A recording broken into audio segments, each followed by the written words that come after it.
So ayan mga kadrama-rama lang ko pong inaabangan nyo po no, yung next na mangyayari dito sa Shining Inheritance, dahil alam naman po natin mga kadrama na ngayon ay talagang sobra na nga po talagang nagsisisi itong si Yuan, na talagang nagpakumbaba nga po talaga siya, dahil ito naman talaga si Yuan na meron naman talagang care talaga dito kay Lola Aurea, diba? Noon pa man talagang napipigilan lang po talaga siya sa mga desisyon na yun dahil nga po kay Joanna, dahil ito nga po talagang si Joanna ay makasarili nga po talaga siya. Ayaw na nga po niya talaga dito kay Lola, dahil nga po sa mga ipinapakita siguro ni Lola noon kay Joanna, kaya nasasaktan siya dahil paragi na lang siyang sinasaktan ni Lola. Kaya dahil nga po talaga dito mga kadrama, nagkita-kita nga po talaga silang lahat dahil nga po sa pagbebenta po talaga ni Joanna ng restaurant na yun, na sobrang napaka-sentimental po talaga dito kay Lola Aurea.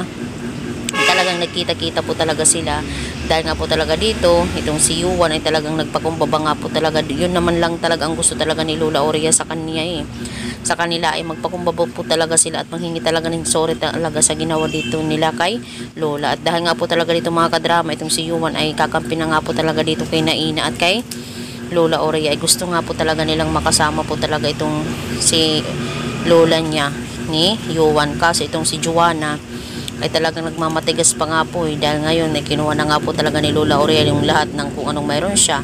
Yung mayroon na lang siya ngayon yung share sa kumpanya, tapos gusto pa talagang bilhin nila nila Charlie. Dahil nga po talaga dito mga kadrama, itong si Yuan ay binalaan nga po talaga niya itong si Joanna na subukan mong saktan si Lola at Ina, ako ang makakalaban mo Joanna, not now, diba? Kung noon naging sunod-sunuran ako sa inyo, ngayon hindi na ako magpapauto sa inyo. Alagaan ko si Lola dahil kadugo natin siya, diba? Kung yung mga ganun ba, ngayon mas pipiliin ko sila, diba? Dahil dito mas masasaktan itong si Joanna.